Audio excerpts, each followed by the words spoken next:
Peace. Hey. Peace. How you doing? You hear me all right? Hey, can you hear me? Yeah, I can hear you. I'm going to show you. It's 3 of us here. No problem. We'll work with what we got. This is Keith. Islam, brother. Peace. And this here is Mr. Mark. Islam, fam. Peace. Miss Grand Sheik, Cujo. That's what is. All right. Let's do it.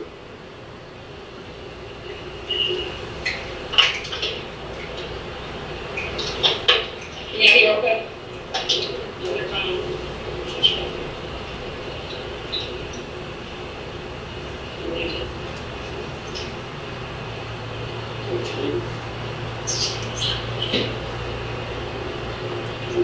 So we'll start with we'll just start with questions and go from there.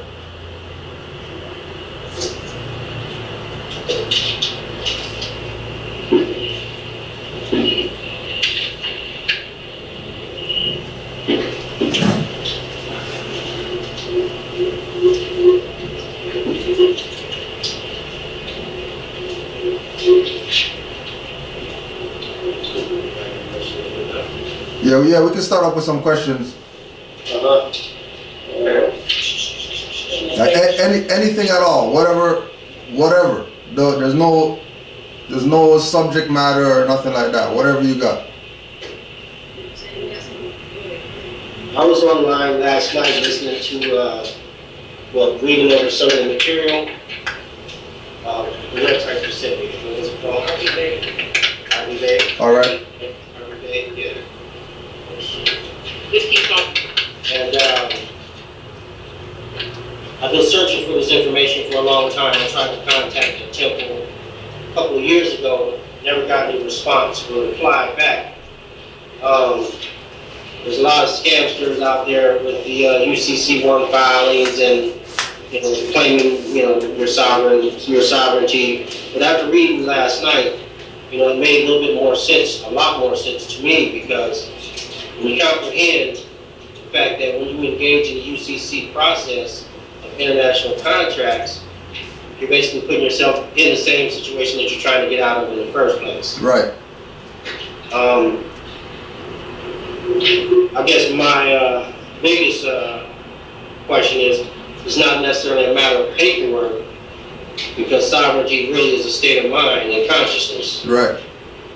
But you still have to, for lack of better words, know how to play the game. Right. It's not a game, but you got to know who you are, and you got to know how to deal with these corporate entities in order to maintain your sovereignty. Right. So, how do we? I know you have to declare your nationality for one. Right. There's a certain amount of study I think that's involved prior to declaring your status. I think a lot of people think they just shuffle paperwork, and once they shuffle their paperwork, they're good to go. That'll get you in more trouble than not having your paperwork done and knowing what you're talking about. You know what I mean? Right and exact. So, my biggest thing is I want to get to a point of understanding and comprehending, the material, so that I can, more or less, teach other people. And it's about nation building. I want to get to that point to where I can teach other, other people, other Moors, and I want to build and establish something here to build on. Right.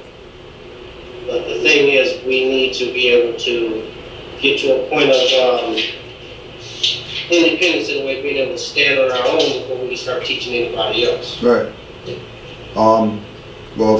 First of all, the most important thing that you said is that, one of the most important things that you said is that nationality is a frame of mind.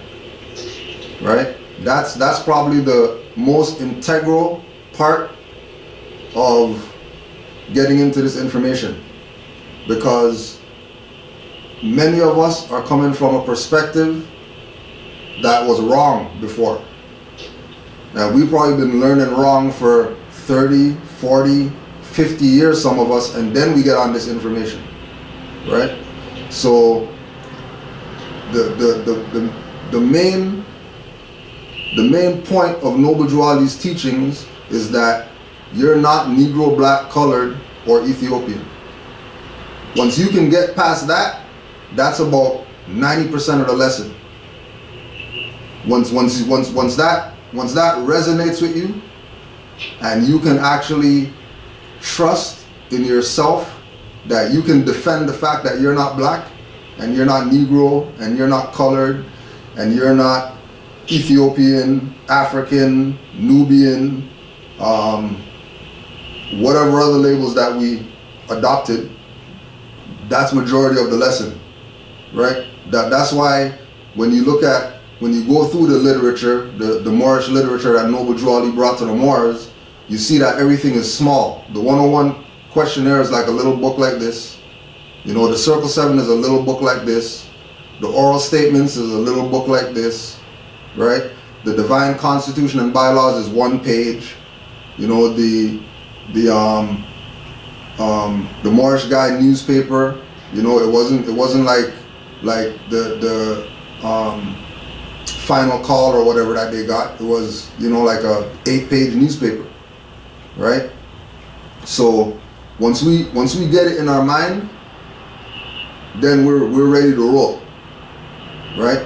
The fact that you Moors took the initiative to do something like this shows that, you know, you're already over that hump already, you know, and it's you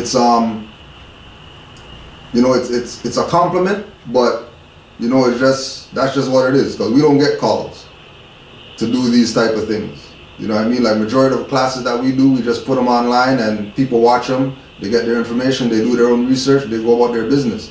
You know, if they are really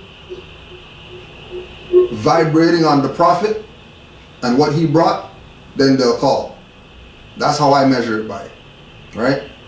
So after you have it in your mind, right, the second most important thing that you said is that you have to declare it, right?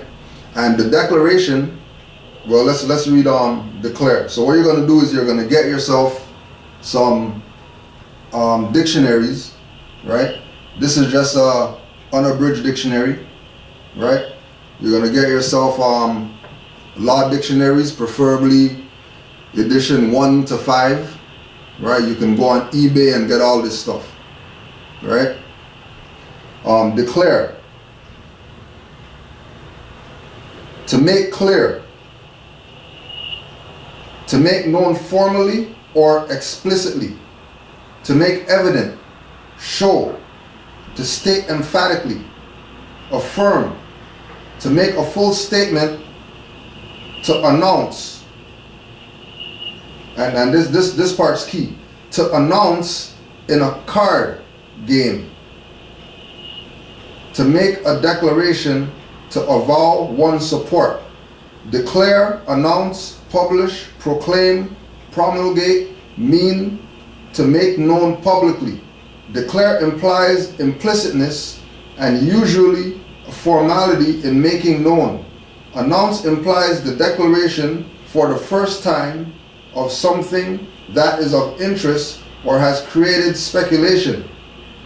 Publish implies making public through print. Proclaim implies a publishing clearly, forcefully, and authoritatively. Promulgate implies the proclaiming of a dogma, doctrine, or law. Right? So what the idea of the paperwork is supposed to be something that's done through the quote-unquote regency, consulate, temple, right? So what the procedure is that you go to every Friday, there's meetings, right? It's Friday today, so this is Holy Day meeting, right? So at Friday's meeting, you listen to the you know, quote unquote sermon or whatever, right? All the members of the temple are gonna go up and they're gonna speak, they're gonna say their part, right? And at the end, the Grand Sheikh is gonna make announcement to anybody in the audience. If you want to proclaim your nationality, go see the secretary, right? You go to the secretary and you stand before the secretary and you declare your nationality. I am Kudro Ado L. I'm Moorish American. All right, and then that's the name that you're going to use. Cool. Write it on your nationality card and give you your nationality card, and you go about your business. This is what was done in the Prophet's time. Over the years, that has turned into what you see today. UCCs, there's areas where there's not even temples. People are going online to declare their nationality. You know what I mean? So there was a procedure that was supposed to be followed, but not because the procedure wasn't followed means that the activity can't take place still, right? We just have to do it from the perspective, going back to it being in our mind first, because we, just like you're saying, there's a lot of loose cannons out there. You can't just go to any Moors and say, well, yeah, I'm gonna get down with these Moors, right? But if you know for yourself, if you go out there and you study Noble Drew Ali, what he brought, because everything that he brought is public record. So you can just go online and you can research Noble Drew Ali. You go to the library, research Noble Drew Ali, and you'll get enough information that you'll be able to hear somebody speak and know whether they're really down with the Prophet or whether they're trying to sell you a package, right? So the first thing, get it in your mind. The second thing is make that declaration. Now what some of the active Moors have done, the Moors who are sincere to the Prophet and you know, not into selling packages, they've made there's three to my knowledge, right? There's Brother Elihu Pleasant Bay, who heads the Moorish American National Government, right? Their website is MoorishAmericanGov.org, right? You can go through their website, proclaim your nationality online, get your nationality card and all that, right? There's MoorishGuidepost.com, and that's Grand Sheikh Nature El Bay in Asbury Park, New Jersey, Republic. You can go through their website and proclaim your nationality and get your nationality card and all that. And then there's RV Bay Publications that you know already, and you can go on their website under nationality card and you can get your nationality card through them, right? And they've taken these steps to make that process available to the people because of the sellout in the movement that tried to bury this idea that, you know, it's yours. Because ultimately it's yours. Nobody can't take it from you. Nobody can't sell it to you. Nobody can't try to make it seem like you have to do this or hand in your social security card or hand in your birth certificate before we give you nationality card. Like, that's not what the demonstration is. The demonstration is that it's yours. Even Noble Drew Ali said that it's yours, right? So when you make that declaration, what would happen is the Grand Sheikh, you know, the day after or whatever like that, you know, they'll contact you, they'll bring you to the temple, they'll give you your paperwork, you know, your Moorish paperwork, fill out everything, you put your Moorish appellation on it, right? And in that package is going to be, for example, actually let me get mine, one second.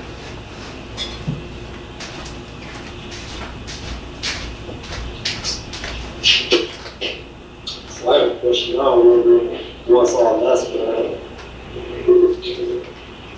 that's happened. Somebody gets Social Security driver's license, and that's about it. That's one thing that I was going to ask about. It's not on the website. It says you still have to. All right.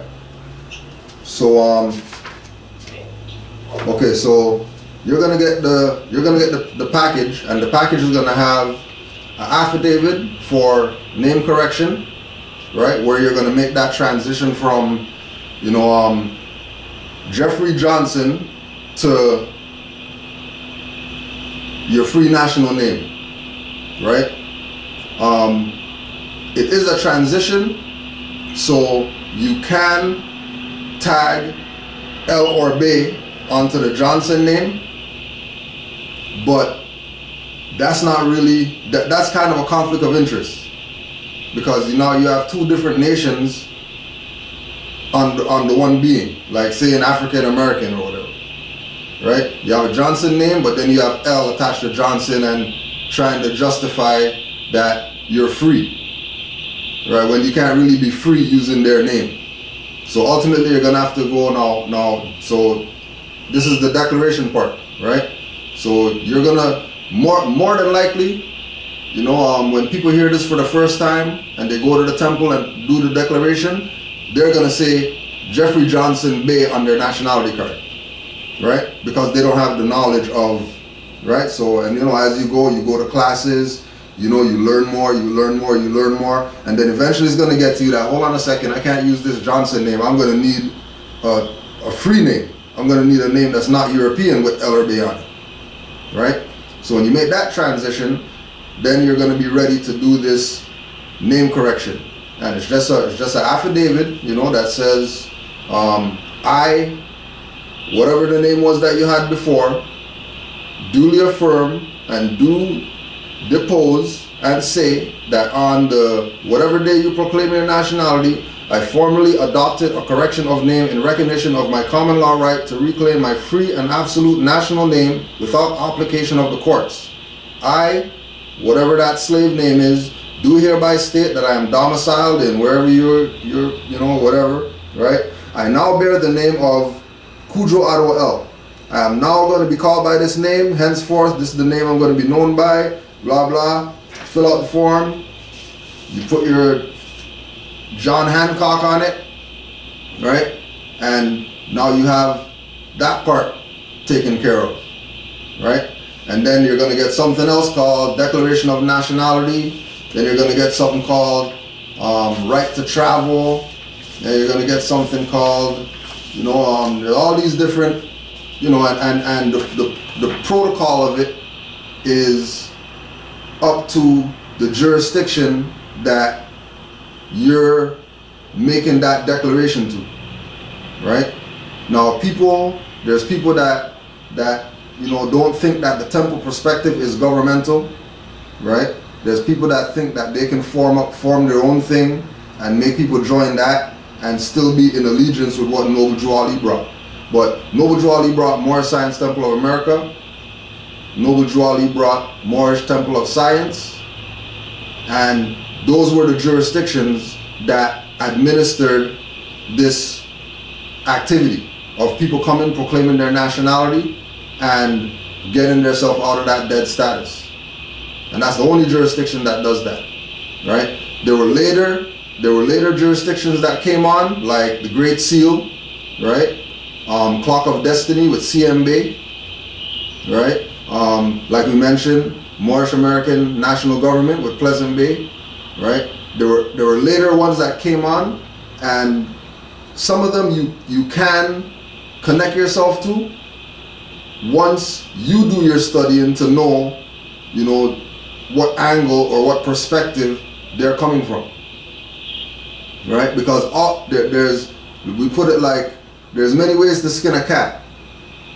So you don't have to necessarily go the temple route, but that's what Noble Drew Ali brought if you're going to be upholding him. So you're going to want to gravitate to a temple or an organization that is firmly rooted in the teachings of Noble Drew Ali, right? You know, that are using the language that Noble Drew Ali used, that are using the symbology that Noble Drew Ali used, right? A lot of, like, if we look, you know, if we go out there and you know that there's groups out there that, you know, mix and match Noble Drew Ali's information with these guys' information and take stuff from over here and try to say that that's Moorish nationality. Like, it's not, right? And a lot of people who get caught up in, you know, proclaiming their nationality and then being arrested and stuff like that or whatever is because of this mixing and matching, because they fail to realize that European, other Asiatics, whoever, they know about Noble Drew Ali. We're the only ones that are in the dark about Noble Drew Ali. We're the only ones that are in the dark about Islam being in America, right? We're the only ones in the dark that you know, there's many prophets that came to every single nation on the planet at the time when they needed a prophet the most. And Noble Drew Ali was the last prophet to come, and he came not just for Negro, black, colored people, Africans or whatever, but he also came for the nations of the world too, because they lost their birthright by calling themselves things that they're not. Because ultimately everybody's Moors, right? There's no Europeans and Moors. Everybody's Moors, right? We know Europeans are Moors because when we go to Europe, Moors are on the family crest in Europe, right? So that's how we know Moors are Europeans. People like the name Smith, Johnson, Franklin, whatever, all those family crests have Moors on them, right? So it's a international fact that the people in the Americas are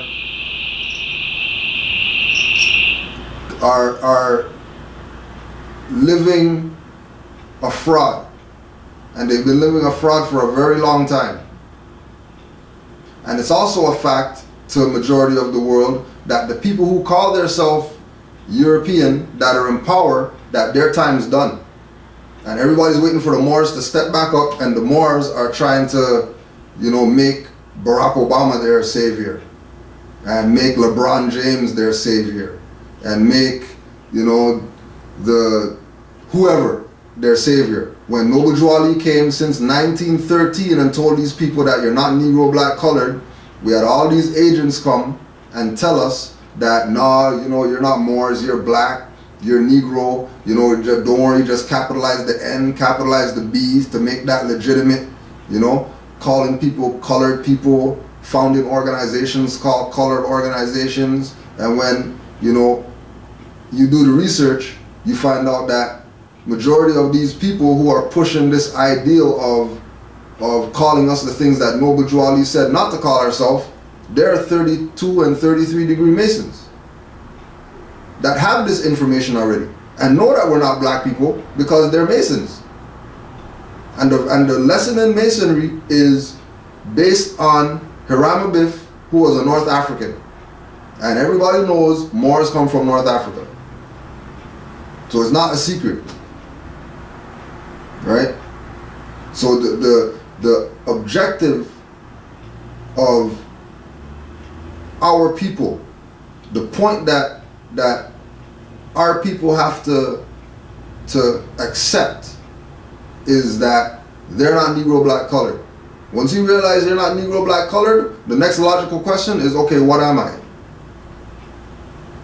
If you're not those things that you've been calling yourself, the next thing is, okay, well, what am I then? Right? And we're not Nubians because Nubia fell a long time ago, so we can't rep those people. We're not Egyptians because that fell. We're not Sumerians, Phoenicians, Hebrews. all those nations fell already. And the last nation to fall was Kemet. And when Kemet fell, Kemet gave the Moors the custodianship of their culture. And then the Moors took it all around the world and civilized everybody. And the Moors didn't fall. The Moors' position was inherited by somebody else, who tricked the Moors into thinking they're somebody else so those people could inherit it. That's why every single lodge, no matter what they call themselves, wear a fez. And they have to wear a fez. But they have to wear a fez in secret, because if they wore, if judge came out with a fez on the court, for example, right? Then you go to court for a ticket or something, and judge came out wearing a fez. People's wheels are going to be turning in their head. If you go to church on Sunday, you know, Sunday coming, go to church, pastor comes out with a fez on, people are going to be, you know, either they're going to want to get down with what he's on, right? Or they're going to be questioning why are you wearing a fez? You know what I mean? Because everybody knows that Masons wear fezes. Everybody knows that. That's a fact that people know, that Masons wear fezes, right? But the thing is, why are they wearing a fez? Why are their temples called Mecca and Medina, and why do they have Islam on their fez, and Morocco, and you know, if they're supposed to be Christian, they're supposed to be, they came up under Constantine. They're Romans. They're supposed to be Catholics. But they're giving the impression to people that they're that, when really they're practicing more science in secret and ruling the world with it, because the Moors once ruled the world, and they took the science of the Moors and now they're ruling the world with the science of the Moors, and the Moors think they're black people, that they need some external force to help them get out of the ghetto. They need reparations in order to be free, when the real reparations is proclaiming your nationality, declaring your nationality. That's the reparations, right? And again, you know, it goes back to, it's a mind frame. It's not even about the papers, because I could have all these papers right here, right? This is my nationality paperwork, right? If these papers burn up in a fire, am I going to say I'm not a Moor because I don't have this? If my fez burns up and I don't have a fez, am I going to say, oh, well, because I don't have a fez, oh, I can't be a Moor because I don't have a fez? No. I'm still a Moor, regardless of what. I'm a Moor. Regardless of what, you're a Moor. And we have to accept that reality. And we can't be afraid to talk about it when, you know, when it comes up. You know, when you know how people say we have to dumb down the lessons for our people because, you know, they're not gonna get this. You know, we can't tell. That's when you pull somebody from another nation into the conversation. Just pull a guy. Yo, come here a second. Let me ask you a question. What are you? Oh, I'm Scottish, Indian, I'm Hindu, I'm German, I'm English, I'm Australian. They would never ever say that they're yellow or brown or light skin or whatever. But then you ask us that, that's our answer. No? And just like you're saying, you know, you want to be in a position where you can deliver this to the people, right? Then go deliver it to them. You don't need no PhD to deliver this message. You don't need to have some paper from some grand sheik saying, oh yeah, well now you're qualified to go tell people that they're Moors. You do that based on the knowledge that you have. And if, you know, for example, you know, like, you know, like I don't stray, right? Like RV Bay Publications is my #1 site. My second site is Moorish Guideposts, right? My third site is Civil Alert, Blog Talk Radio. And my fourth site is MoorishCivilLetter.net.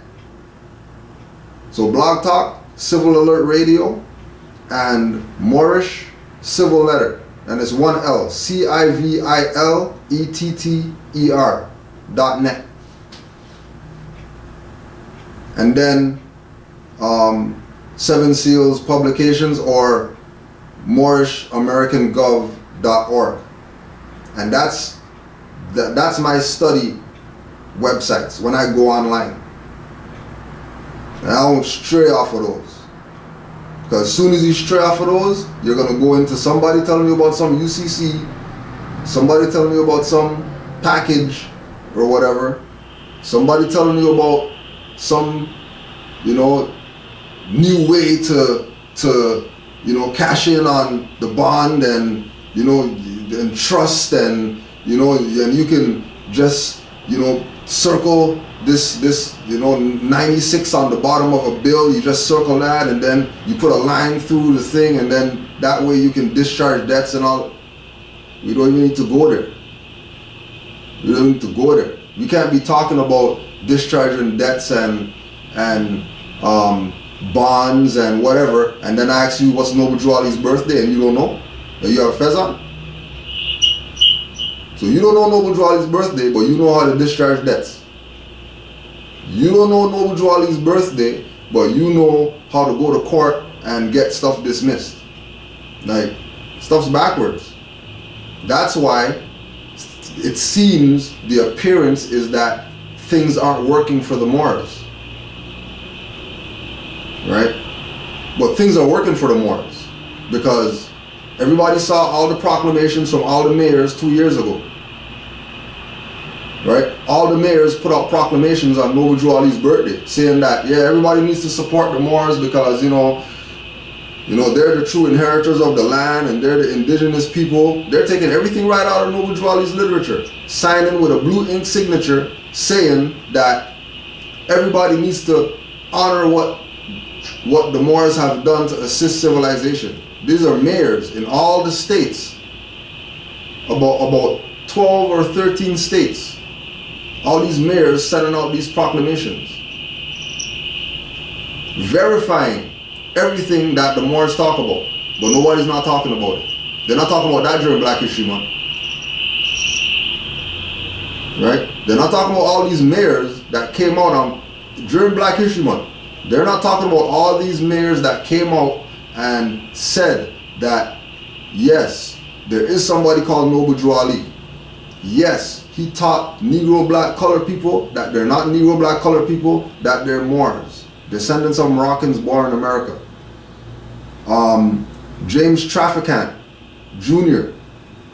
came out on the Congress floor talking about how the United States is bankrupt and they've been bankrupt since 1929 and all that. Why is he? What do you think he's talking about? He's telling the people about Noble Drew Ali. You know, what's this guy's name? Peter Moon. Peter Moon came up in Montauk Book of the Dead, that's filed in the Library of Congress, talking about Noble Drew Ali and the fact that Ron L. Hubbard and all these guys were jacking his energy, copying the Prophet, talking about how the Vatican copied what the Moorish Science Temple of America did in order for them to be called a government in Rome, and have a vault where they have all Moorish stuff in there, and how the popes pray into a Moorish Madonna and Yahshua in public. And then you have the idiots, they call themselves Negro black colored people, have European Jesus on their wall, talking about they're saved people, and that we should follow them because they're the saved ones and we're the ones that are in the dark. All because straying from the Prophet. Right? And as you go through those websites, you know, like I'm saying, I don't stray from those sites there, right? When you go on those sites and you study those sites and you cross-reference those sites by going to the library, not going online and looking up stuff, by going to the library, and they say, for example, they say Morocco on the website, and you go to the library and you pull up some books on Morocco, and they pull up, then there's like stacks of books like this on Morocco, and they're telling you about, yeah, well, Morocco's on that side and Morocco's also over here. You're not going to find that stuff on the website, but you'll find that in some books, right? When they talk about the Fez, and you go to the library and there's stacks of books like this on the Fez alone, about all these cultures in the world that use the Fez, and how important that headwear is to anybody who wears it, right? And you know, our people are going to take the position that Moors are copying Turks, when the Turks come from the Ottoman Empire, which are Moors, and the Ottoman Empire was founded by the Moors who left Granada, Spain, when Spain fell. When they left Granada, they went to the Ottoman Empire. That's documented fact. When they take all these Moors that they say they brought over here on slave ship, and you trace that history right back, it leads you right back to 1492. And the fall of the Moors. And that it was the Moors from the Spanish dungeons that, because of the Inquisition, they ended up in those dungeons, right? That was the crew on Christopher Columbus' ship for him to come over here. Right? It's right there. Everything's right there. But it's only if you have it here. If you don't have it here, don't even talk about nationality cards and Moorish and whatever, because you're setting yourself up to get game. I got a question.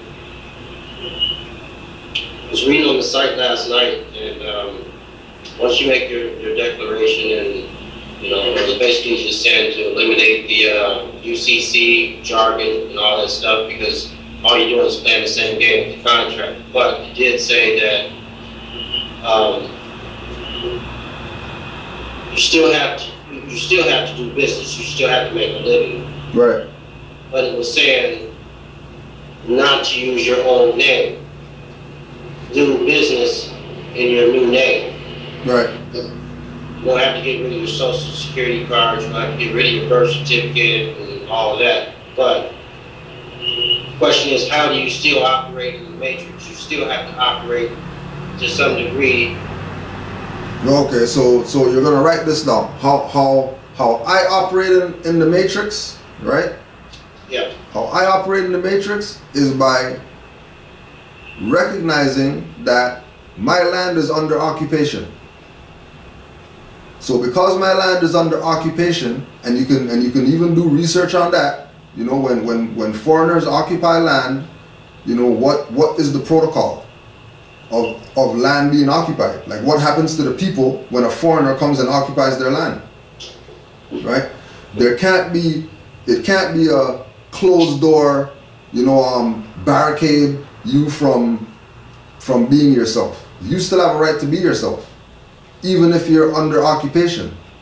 But the way to do that is to reserve your rights on everything that you do with those foreigners. And how you reserve your rights is on the signature line. When you go to sign, you're going to write all rights reserved, and then you're going to write UCC 1-103, and then you can look that up so you can know what that is. UCC 1-103. Okay. And then you're going to write UCC 1-308. Used to be 207, right? Right, it used to be 207, exactly. Right? And then you put that on anything that you sign. Because what you begin to realize is that they're starting to close doors for you to be able to do things in your free national name. So you might go, proclaim your nationality, declare your nationality, you go and you file your documents at the county recorder's office for the public record. Anybody could go there and review it to know that that's the position that you've taken. The fact that they've accepted it at the county recorder's office means that it's on the public record. And then you take your paperwork and you go to your job, your personnel human resource department, you let them know, you know what, I proclaim my nationality, here's my paperwork, it's filed on the public record, blah blah. They say, okay, yeah, cool, no problem, and we'll start putting your checks in your free national name and all that. They're not gonna let that happen forever. Because now you're not taxable. Right. And they're not gonna get their check taxed, right? To not tax this nigger who found out about his birthright. They'll fire you before they continue playing that game. Right? And then, that's gonna happen, and then we're gonna say, oh, they're racist, they don't recognize, no. If we're saying that we're national, then that means we're supposed to be doing our own stuff. We're not supposed to be going to them for no jobs or whatever. Right. Right. We're So supposed the to same be, thing would apply, like say for example, if a person was like an independent contractor, of course, it could be, just say, for example, Amway, he was a distributor. Yeah. You're a 1099 independent contractor, but when you still do business, you still reserve your rights when you sign that agreement. So you still do business, you generate your income as an independent contractor, but you're still not, you still reserved your rights when you signed your independent contractor agreement. Right. Correct? Right. Always. Even using your free national name, you reserve your rights. Right. Right? It gives you the opportunity at any time to withdraw your signature if they want to play the fraud game. Exactly. Right? And more so, that's why, I continue to use that name. Because I'm reserving my rights when I use it, so I can go back to my nationality when they come at me saying taxes or, debts or, you owe or whatever, right? Okay, well, cool, whatever. You guys do what you gotta do, I'm gonna do what I have to. Because I know that the contract is what makes the law. So they're gonna have to present that contract if push comes to shove. And when they present that contract, it's gonna show that all rights reserved on there. Why are you doing that? Oh, because I have a nationality. I'm ex-relation to that name. I'm not that name. I'm just using that name out of private necessity because you guys have my land under occupation. And you give me no other option but to have to use that slave brand that you put on me. But don't assume, it's like, for example, at my bank, right? Bank that I use. Right? I use the slave name in the bank, it's not in my free national name or nothing. So I go in there one day, and it's funny, the lady doesn't work at the bank no more, which is pretty crazy, but that just hit me, because I went there today and she wasn't there, right? And I haven't seen her in months, I haven't seen her. But I went there and, did the whole UCC, whatever, handing in my stuff. She went, she did or whatever, stamped the paper, blah, blah. And then she says, you know what? I've never seen anybody do that before. She's like, I do that. This is the teller at the bank, European. She's like, I do that. I've never seen anybody do that before. Right? Now there's some places where you go, they'll block you from doing that. Question you too. Yeah, why are you doing that? Yeah, why are you doing that? You can't do that. Well, whatever, you know what I mean? Why you can't put anything on your signature and blah blah. You know, if they don't want you to reserve your rights, then that lets you know that you don't need to do business with them. Because they're about to rape you. So why am I going to do business with you if you're not going to let me reserve my rights? But if I take your company logo, you're going to tell me that you're going to sue me for copyright infringement. But I can't reserve my rights, but you can reserve your rights though. Right? You know what I mean? Well, realize that signature in this country, the way they have it set up, if you don't reserve your rights, every time you sign your signature, you just basically created more currency for them, because your signature for them is currency. Is the currency, right? Exactly. Exactly. But then again, you know, what is, you know, what's the currency? Like when they say that signature creates currency, right? It's a dead instrument. Really. What is it that they're talking about that it creates, right? So I just want to find something right here, quick, fast. Right? Because these guys have a good game running, right? They have a good game running, and once they set it up, they thought that, you know, we're never gonna find out about this or whatever. We're just gonna you know, be ignorant to the fact, and right. So this is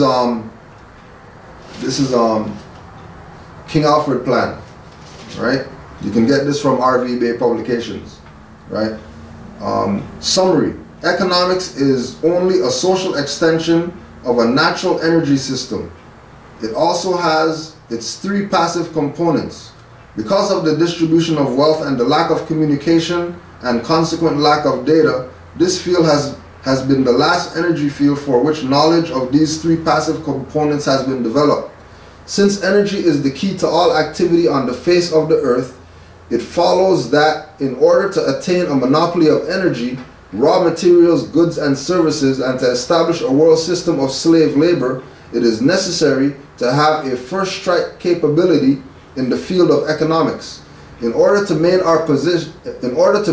our position, it is necessary that we have absolute first knowledge of the science of control over all economic factors and the first experience at engineering the world economy.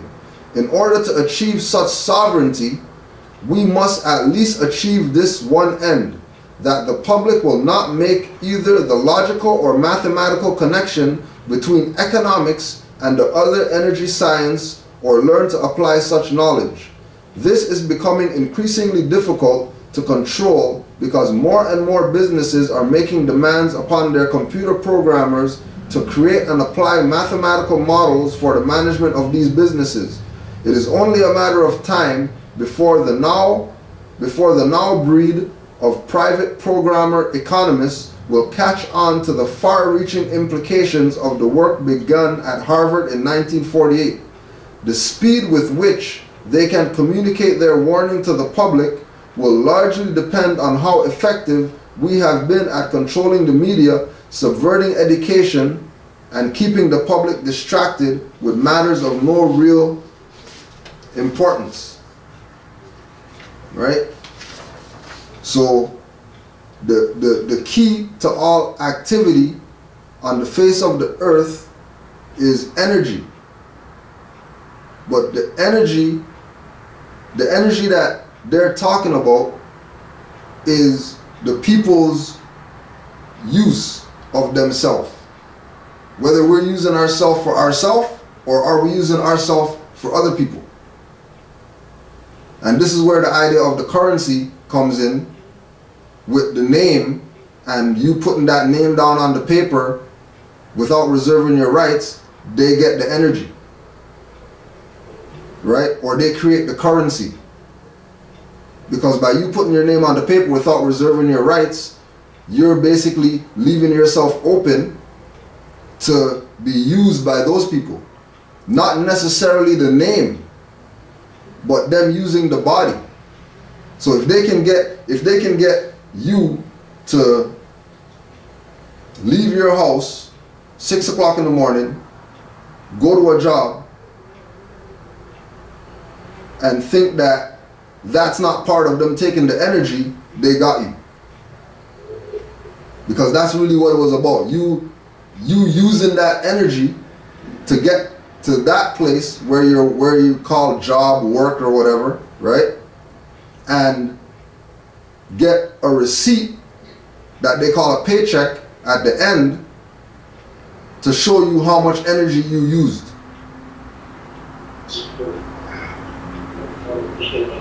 Right? Not necessarily the name, you know, but you know that's a secondary part because they're using that too. And it's just that, you know, they've constantly evolved in the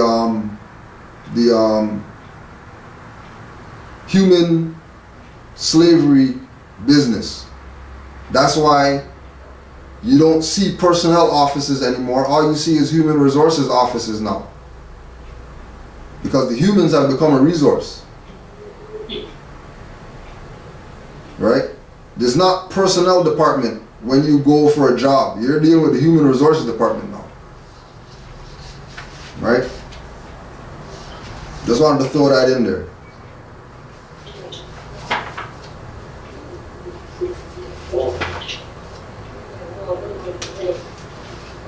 That's some fun talking. I got another question for you, brother. No problem, bro. Do you do any international travel? So, I do international travel through a passport, Okay. right? That I reserve my rights on, and then I have my fez on in Okay. my passport picture. Because I just recently got one, and of course, I don't have that as far as I don't have a fez, and I didn't declare my nationality. When you did your passport, did you declare your nationality on your passport? No, because my perspective is, you know, like we're taught that nationality card trumps everything. So we're supposed to use your nationality card as a passport, as driver's license, as ID, as whatever it is that you need to use it for.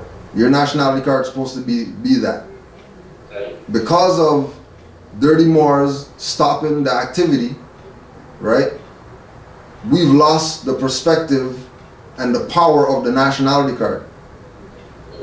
And I don't think it's in my best interest, this is me personally, I don't think it's in my best interest to put my free national name on those corporate documents. Got you. And I wouldn't do it. I got you. You know what I mean? I'd rather reserve my rights with that slave name than put my free national name on those corporate documents. Got you. Just to be safe, because, you know, who knows what they're gonna do. sure. Even though that's the process. The idea is, you know, if you're able, if you're capable, right? Because, you know, they still can't create anything if you have your free national name on those corporate documents, right? Like, you might not be able to change the name on the birth certificate, but you could, if you can get the license and the passport and whatever else in your free national name, like, yeah, do it. Just same thing, reserve your rights on it. You know what I mean? Because at least you'll be exercising in your official capacity as who you say you are. You know, so I'm not, you know, bypassing it, but the jurisdiction up here, because we don't have a county recorder here, right? We don't have anywhere to file our documents on the public record.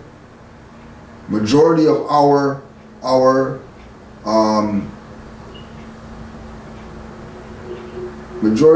activity is basically just putting them on notice by sending our stuff to them in the mail.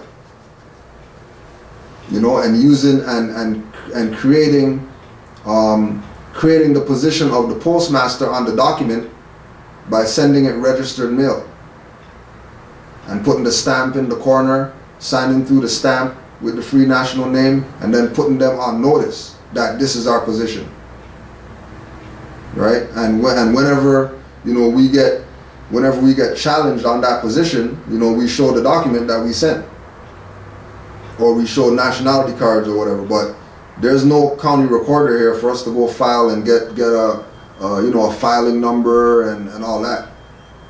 That doesn't exist out here. They dissolved the counties out here in like the 1930s or something like that.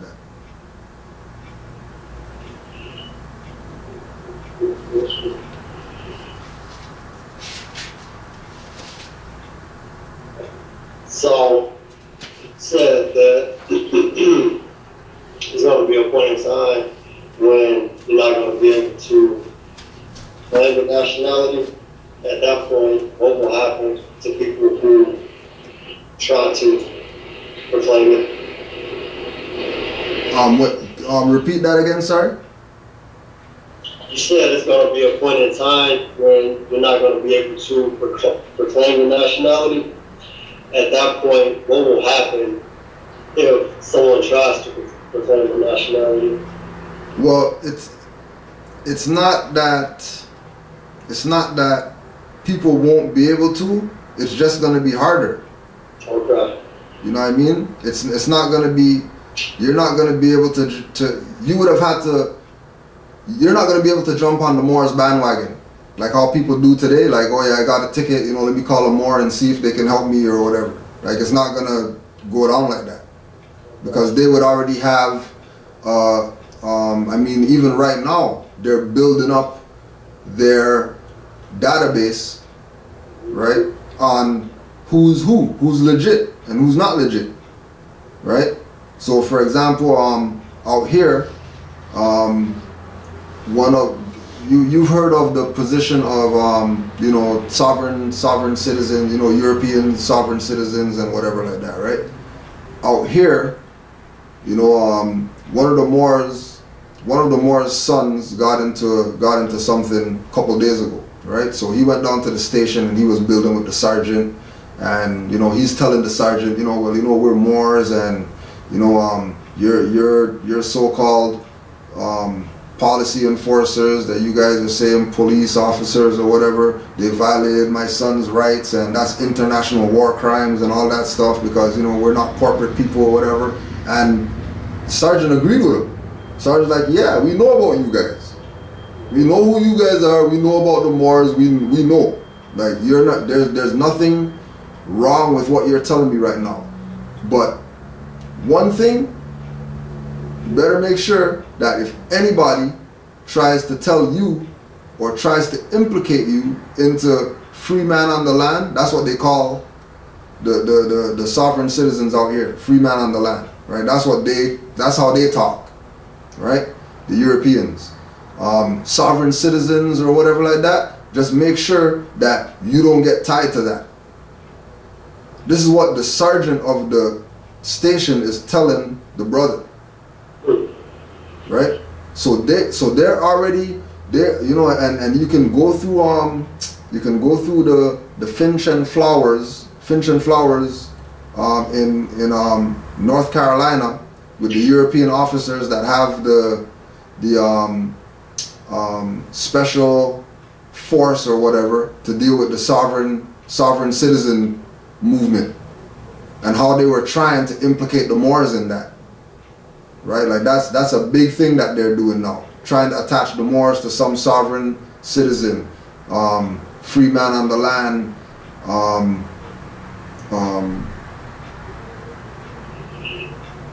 demonstration, right? When they know that we have nothing to do with that. You know what I mean? So it's not necessarily that people won't be able to, but like, it's getting hard already. There's Moors right now, 2013, that they're getting denied at the court, the county recorder. The county recorder is telling them, you guys can't file nothing here. We're not going to let you file anything here, right? Which is, it's just like the reserving your rights, right? If you go to them and they say, well, now we can't accept that because you reserve your rights on it, then that lets you know you shouldn't be dealing with them. It's the same situation with the county. If you go to the county and the county says, well, you know what, we can't file this because, you know, we're, you know, whatever, blah, blah, blah. All right, fine. Then that means, you know, you're going to start doing your own filing now. You know, you're going to create your own public record. Oh, speaking about that, the sixth website is Moorish Nation Public Records.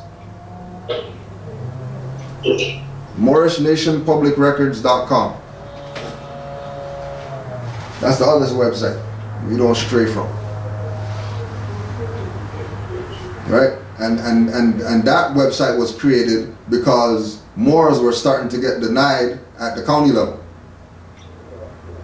Right? So those Moors took it on themselves to create their public records for the nation. For the Moors who are active, that, you know, you can send them your stuff and they'll file it on their website. You know, you can even open a, there's even a scribd or whatever, scribed, I don't know how you pronounce it, but there's that website where they have a section called public record. That you can create a public record site on that and file your stuff on that. You know what I mean? You know, like ultimately, yeah, it's about doing it at the county level because, you know, the county level is supposed to be a de jure jurisdiction. But if the county's blocking, then you're going to have to create your own. Which is what we should have been doing since 1913 anyways, creating our own. Instead of trying to leech off these people's stuff. Who we know, you know, they have the power to deny it. They have the power to say no. If we're going and asking them. You know what I mean? They really have the power to say, no, we don't want to file your stuff here. Because we know the implications of us filing your stuff here. You guys might try to put me on the mayor of Steel. You know what I mean? You might try to take my head if I file this document. You know? Not out of hatred or nothing like that, but because they're in conspiracy. You know? Have you had any brothers or anybody come to you with a felony under this system? Because I know there's going to be brothers that we talk to or sisters that we talk to that may have a felony under this corporate, you know, structure. But, you know, one of the things I was reading last night, it really is enforcing the Constitution, which, you know, your Second Amendment right, well, your right to bear arms. Mm. So, question being, as Moorish Americans, just declaring your nationality, still have a right to defend yourself. So, your nationality, declaring that, which to me is subject, how would I put it? Basically, what they talking about as far as some brothers having felonies don't really mean anything. But I can imagine that could be a complicated situation for some of them too. Oh yeah, for sure, for sure. You know, and I mean, you know, it's only complicated because that's you know, when if somebody gets hit with a felony, right? They really did something wrong. You know what I mean? Like you know, if you have a felony conviction, you know, you are a threat to society. Well, you can take, for example, I know a cat that has a bad check. He got a felony. He's not really a threat to anybody. Yeah, well, see, like in the sense of a threat to the system. Yeah, their system. Yeah, their existence. You're a threat to their existence. That's why they hit people with felonies. Right. Right? You know, because like for example, you know, they're gonna say he cashed a bad check, right? Mm-hmm. They cash bad checks every day, all day. Every day, all day. Bankers do it every day. Every day. But they're not arresting them. Oh. Right? Yeah. They're not arresting them. Right? So just saying, I know, all of us know brothers and sisters that been, locked up for whatever reason. And I'd rather be judged by 12 than carried by 6 any day. So if I did have one, I'm still going to protect myself. Yeah, well, I mean, like, it's the order of the day is nationality, right? That trumps everything. That checkmates everything, right? You can have a felony and declare your nationality, and that felony is supposed to disappear. Because 99% of the time, that felony is under a name that's in all capital letters. That's not you anyways. Right? More than likely, that felony is under an all capital letters name that isn't you.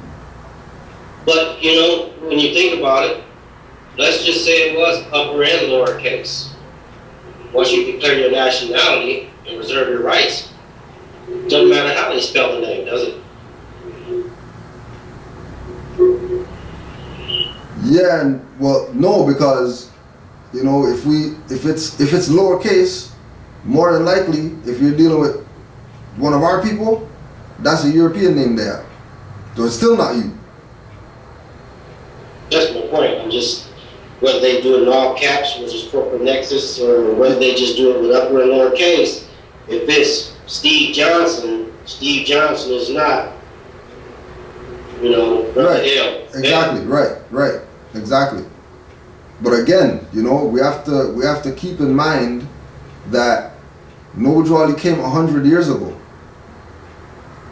Right? Noble Drew Ali came 100 years ago, and if we use you for example, like, you're just getting this now. Like, how are you just getting this now? How come you weren't born with this? Right? Which, being born with this will allow you to study your Circle 7, know that you have to correct yourself internally so that you can take your place amongst the affairs of men and be a honorable, upright, standing citizen. And you're not going to get yourself in no felonies and trying to cash bad checks and all that. Because, you realize gold and silver is what runs everything. I don't need no cash, no checks. And I have land right here. And all the resources that I need, all the collateral I need is in the land that Noble Drew Ali put in a trust for the Moors. That's protected in chapter 47 of the Quran. Right? So like if we go to chapter 47, right? The inhabitants of Africa are the descendants of the ancient Canaanites from the land of Canaan. Old man Cush and his family are the first inhabitants of Africa who came from the land of Canaan. His father Ham and his family were second. Then came the word Ethiopia, which means the demarcation line of the dominion of Amexem, the first and true divine name of Africa. The dividing of the land between the father and son. The dominion of Cush, northeast and southeast Africa, and northwest and southwest was his father's dominion. In later years, many of their brethren from Asia and the Holy Lands joined them. The Moabites from the land of Moab, who received permission from the pharaohs of Egypt to settle and inhabit northwest Africa, they were the true founders and true possessors of the Moroccan Empire, with their Canaanite, Hittite, and Amorite brethren who sojourned from the land of Canaan seeking new homes. Right? So this is the jurisdiction now of the Moors. Their dominion and inhabitation extended from northeast and southwest Africa, across the great Atlantis, even unto the present North, South, and Central America, and also Mexico and Atlantis Islands, before the great earthquake which caused the great Atlantic Ocean. Right? So that's the jurisdiction of the Moors. So even if these people are classified under 14th and 15th Amendments as property because they were slaves that came over here from Africa. They're still Moors. And the European doesn't have any jurisdiction on them. Because majority of them came from, say they come from Northeast or Southwest Africa during the slave trade, which is part of the Moroccan Empire. Which means that's why Noble Drew Ali made the statement in one of the writings in the Moorish literature that didn't the people, if the people were taken from a land that had a name, then the people had to have a name as well. They weren't picked up as slaves, as black and Negro and colored. They were picked up in a free status. And they lost their birthright. And when they lost their birthright is when they became these fictions. But the jurisdiction of the Moors doesn't only stop with what Noble Drew Ali said. That's why you're going to do your own research and you're going to find out that, you know, the Moors built the Wall of China to keep the European out of Asia when they were plundering the world. It wasn't some, you know, quote unquote yellow people that built the Wall of China. It was Moors that built that. And then, you know, definition of Moor is any dark-skinned person, especially African Negro. Any dark-skinned person is a Moor. And if we go all over the world, we're going to see dark-skinned people all over the world. And all of them are Moors. Right? 100 years ago is when the Prophet came. And we're just getting this right now. Right? We're just getting this right now.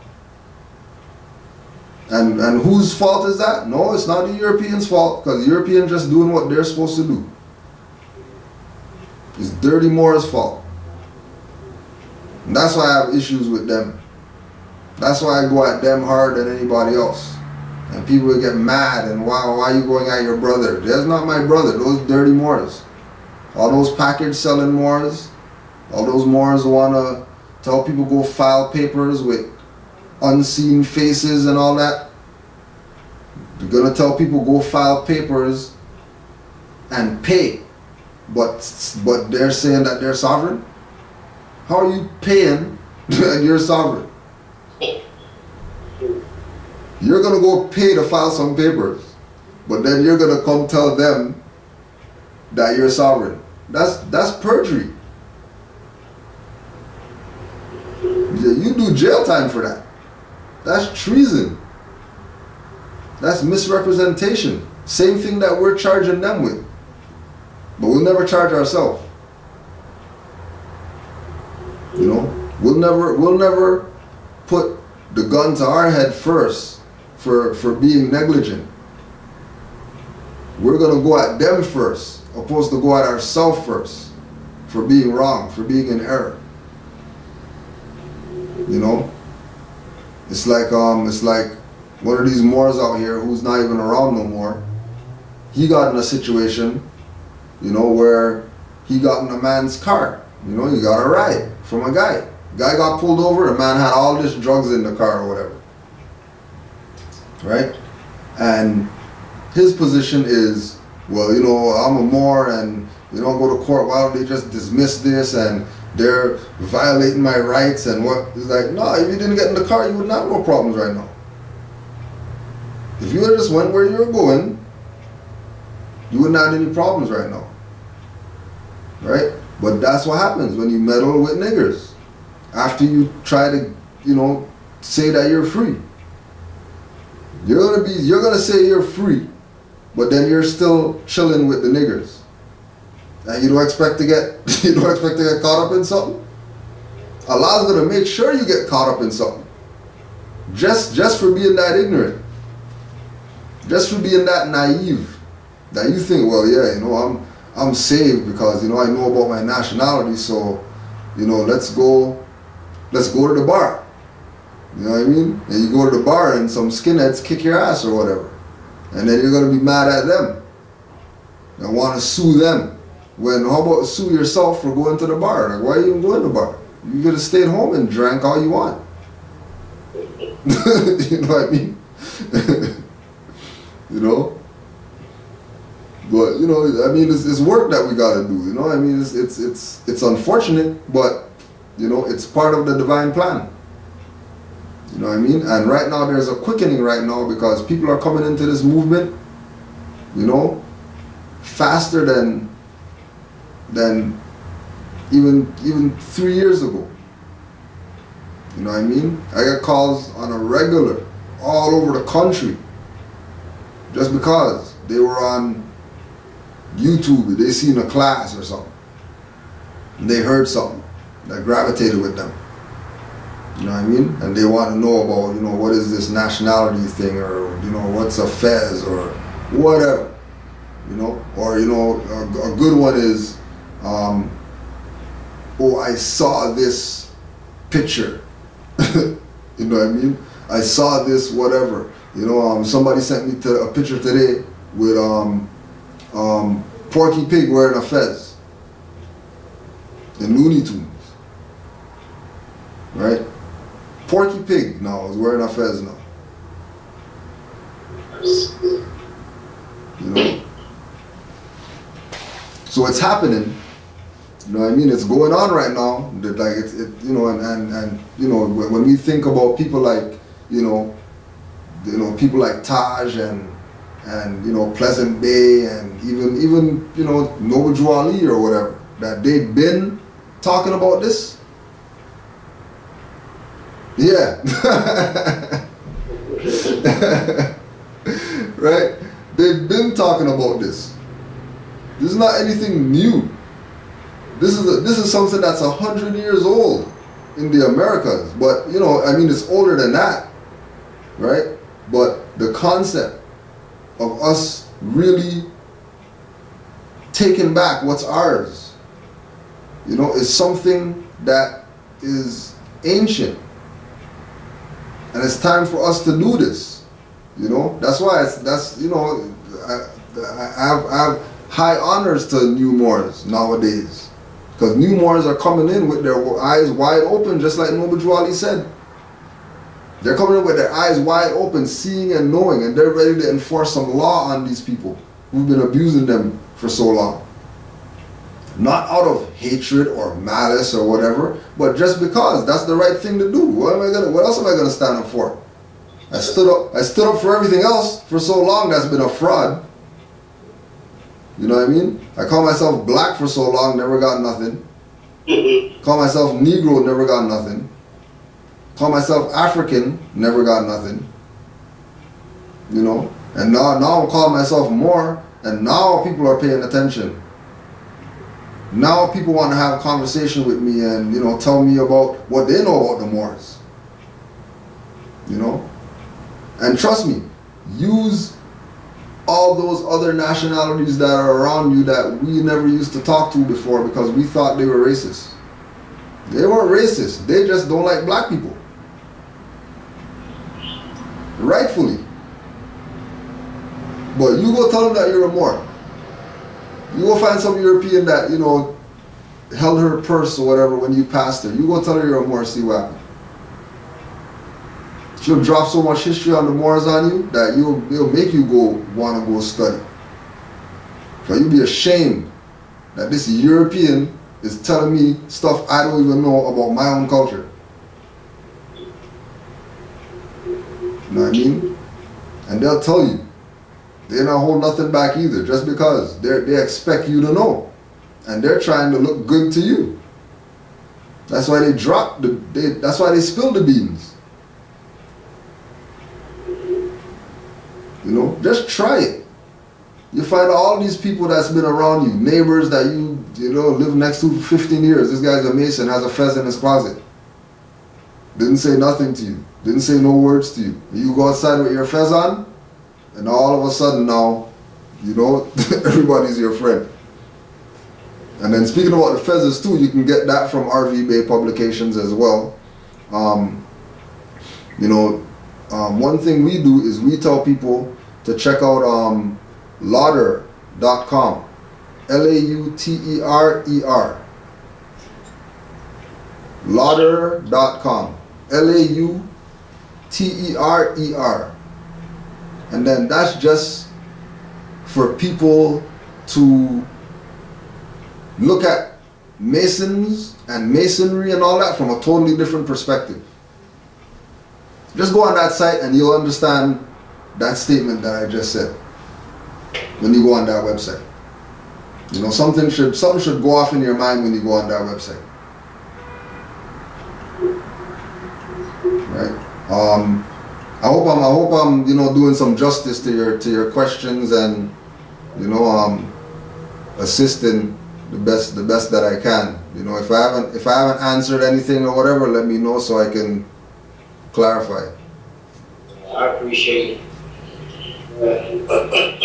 I want to clear something up about, I'm listening to Silver Alert, and I hear them talking, and they ask the people where they're calling from. I understand we're located on North Mexico. But the other part with the exact location, is the correct way to say that would be to say, for example, North Mexican, Michigan territory? Yeah, so the city, the so-called city would be the territory, and the state would be republic.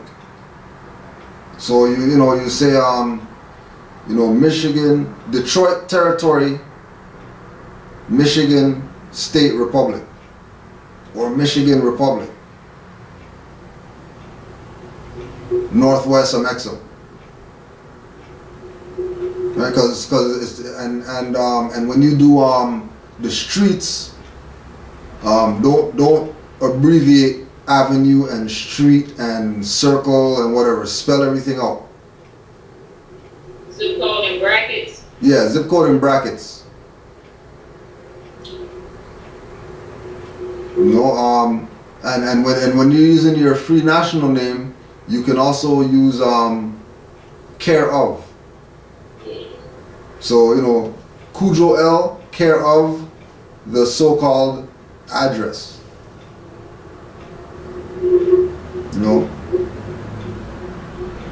Because the address is really a corporate position. That's why you say domicile. Or you use care of. So care of is like reserving your rights, pretty much. As soon as you put care of, you already know that, okay, that's not where that person, quote unquote, lives. That's their mailing location. Because ultimately we live in our body. Separates you from their corporate. Right. Even though you're not putting the jurisdiction of the corporate state, like you're not putting, MI,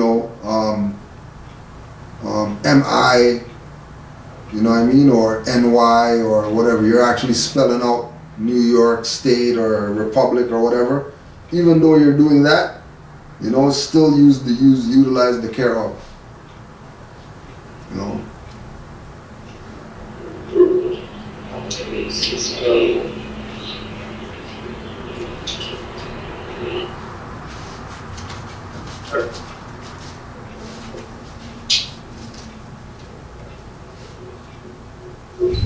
Looks like we got a lot of studying to do. Yeah, but we all do, brother. We all do. We all do. The studying doesn't stop. That's one thing I can say. I'm always thirsty for knowledge. Always. Yeah. I was up to like 2:30 last night, just hitting different points of that website that she gave me, which was the RV Bay. Yeah, yeah. I mean, I find one subject, I'm like, oh, I'll read that. Next thing I know, I'm reading for another hour. Yep. Like 2:30, I had to get up at like 6, but that's just my thing, Yeah, It's funny how, like, I've been going to, to church for the last, couple months, and it never resonated with me because I practiced Islam, before I, started going down to the church with my mom. But, it just never really resonates with my spirit when I just sit there. It never has. It never has for some reason. I know why. Yeah. Because it's not true. And I just can't feel it. Exactly. And it's hard to find honorable, well, put it this way. It's not hard to find honorable brothers. Once you meet them, you pretty much know. But like you said, niggers, it's a bunch of us out here. Yeah. There's a bunch of them out here. Yeah. And that's what makes it hard. Discerning who's legit, who's not. Yeah. A lot of brothers actually pretend to be your brother, but they're not. Yeah. Yeah, it's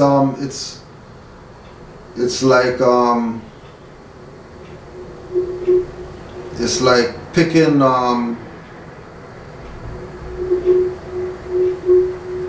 it's like picking your favorite musician or your favorite athlete or something, right? There's not going to be one, because there's going to be other ones that have different aspects that you appreciate. You know what I'm saying? Like you could say, Biggie's the best lyricist, but another guy's voice might be better than his. And then another guy's flow might be better than the lyrics that this guy's spitting, right? It's the same thing with Dirty Moors. They approach in different angles, but once you are on your studies, you see it immediately. You know what I mean? It's like for example, Ali Muhammad, let's say, for example, right? Ali Muhammad put out a lecture called Noble Jew Ali Unmasked, right? It's on YouTube, and he's going in on Noble Jew Ali hard, right? Like hard, like he's going at Noble Jew Ali like, this guy's the biggest fraud, but his name's Ali. So how are you gonna go at a guy that's named Ali, and you're not going at yourself when you have his name? You know what I mean? If you look at Seti, right? Seti's gonna go at Moors hard. Oh yeah, these guys are Turk lovers, and Noble Jew Ali copied from Levi Dowling and whatever, but he's going to uphold Dr. Ben, who has a doctorate in Moorish history. Talking about Dr. Benjamin Yakin? Yeah. Dr. Ben has a doctorate in Moorish history from the University of Spain. So how are you going to hold up this guy, right, who has a doctorate? You're going to say you're going to make a video, go give him money at his nursing home and all this type of stuff like that, but he has a doctorate in Moorish history, and you're going to be bashing Moors? Stupid you sound.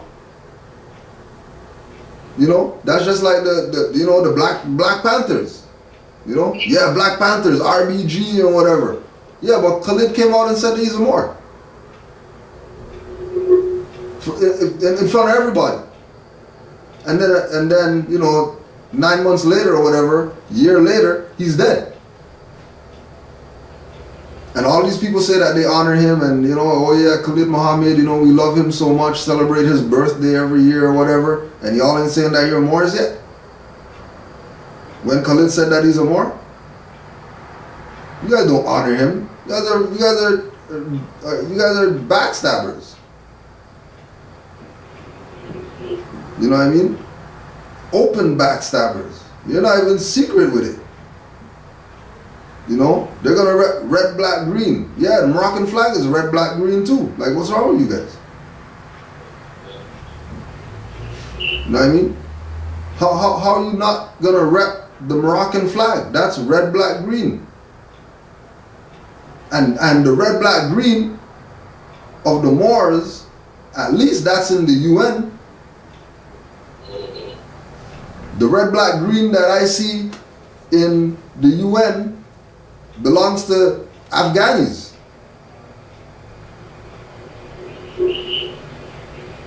You know what I mean? Like you know, the hypocrisy is that thick with our people.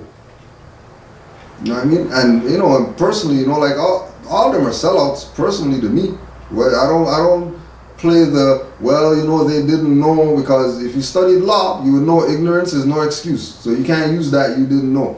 And I ain't trying to hear it because you said you didn't know. You know what I mean? No different than you know, posted the article from the Chicago Defender. 1929, Chicago Defender came out with an article in their newspaper. These are some Europeans, about Noble Drew Ali visited Marcus Garvey in Atlanta prison. Documented fact, public record, newspaper.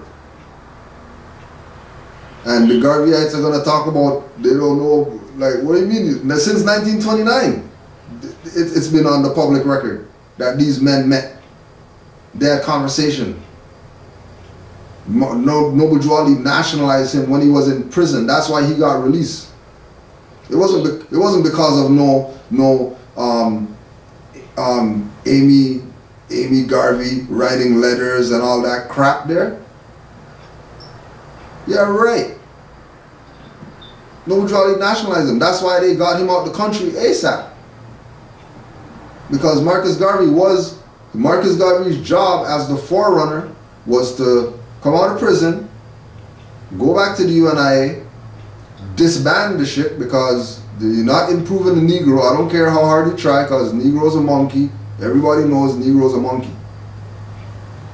And you're not improving the monkey. Monkey's still a monkey today. So you're not going to improve the monkey. Let the monkey be what it is, call yourself Moors, and join the Moor Science Temple. They would.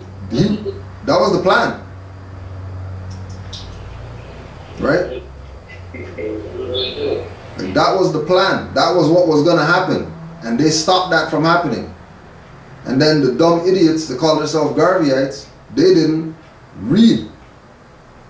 Because if they read the newspaper, they would know that Marcus Garvey got visited by Noble Drew Ali. And they would have asked themselves the question, why is this guy Noble Drew Ali going to go visit Marcus Garvey for? It's common sense. Right?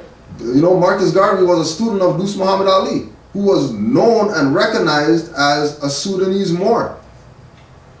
That's what people called him, the Sudanese Moor, Dus Muhammad Ali. And he wore a fez all the time. And they're going to pretend like they don't know about Moors. They're Negroes, and they want to improve Negroes and all this. Right? And yeah, it's frustrating because I came out of all those schools. So I'm not talking from, you know, just bashing some people. Like, I was Garveyite, I was RBG up. But, you know, when you walk into a wall of hypocrisy 50 times, you're going to stop for a second and try to find the doorway. You know, just keep walking into a wall. Right? Like I have, you know, I study Elijah Muhammad. You know what I mean? I have Elijah Muhammad books and all that. You know? And then I'm going to do my research and find out that he was a member of the Moor Science Temple. And then there's all these people still called Nation of Islam today, when there's no such thing as a religious nation. And they're openly going to call themselves Nation of Islam, when that was originally Temple of Islam. And Fruits of Islam used to wear fezzes. And Elijah Muhammad wore a fez. And Fard Muhammad wore a fez. And they want to pretend like they have no connection to this. You know? Everybody. Malachi York. Actually, a brother just sent me. Big up brother Coop. Coop just sent me the book, Who is Noble Drew Ali? Written by Malachi York. And Malachi York's in the book talking about, yeah, well, you know, Noble Drew Ali didn't know what he was doing, so he, you know, he prophesied my coming and all this type of stuff as Imam Isa and all this kind of madness. And people fell for that and ran behind him. He did the same thing that Fard Muhammad did, claimed to be Noble Drew Ali. That's why he's serving how much ever time he's serving right now. Because for running fraud. Because he's a Moor. And he's going to call himself York, which is British. You're right. Yeah. How are you going to call yourself British, but you're going to be in court wearing a red fez and have a lawyer?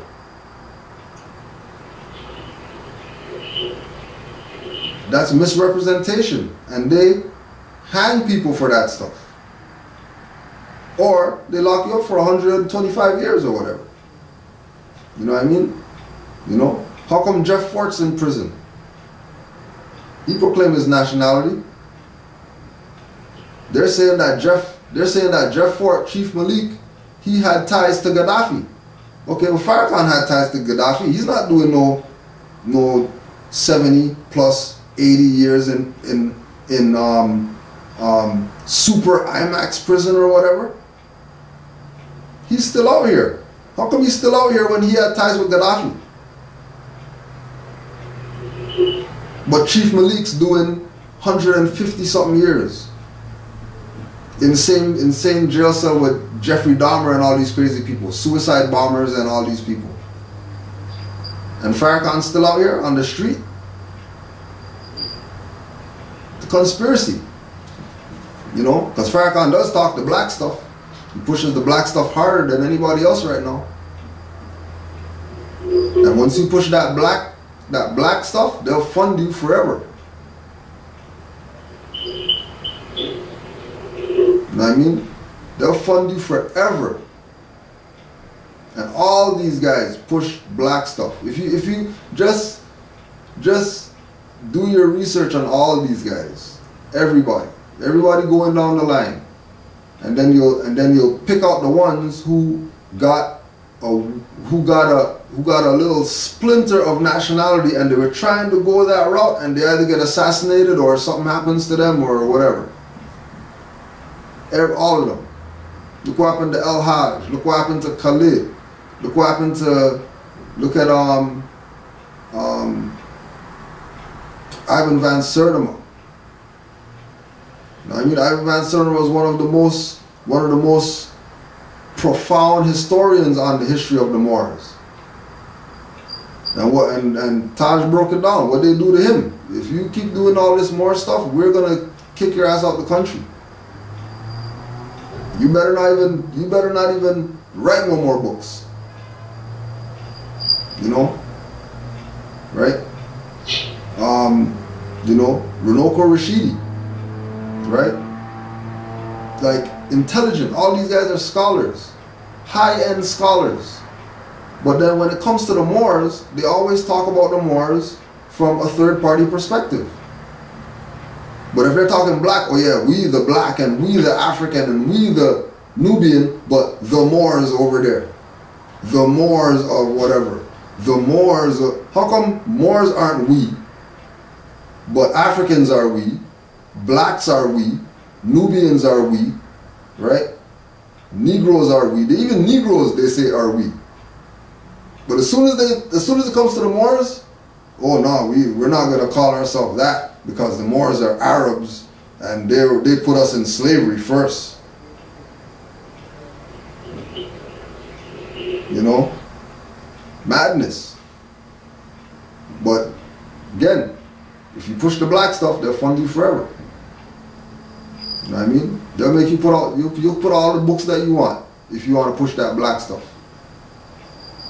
Like you put all the books that you want. You'll be a billionaire from just books if you want to do the black. You know? And why? Because everybody knows that if the Moors get back in power, it's over. It's over. The Moors get back in power, the status quo has to change. They're going to have to go change all these history books that they wrote in all these schools up here. They're going to have to change all these processes in the courts and all that. They're going to have to get rid of licenses. They're gonna have to get rid of all these social cards and whatever. Everybody's gonna have to start putting their nationality on whatever documentation or whatever card it is that they say that they have that's identifying themselves, because we're gonna be the ones ruling. And everybody's gonna have to go through us if they want something. And they can't have that. Because certain people on the planet, they don't have anywhere to go if they can't be in America. If they can't be in Amexem, Northwest Amexem, South Amexem, Central Amexem, they don't have anywhere to go. Like, there's nowhere on the planet where they can go.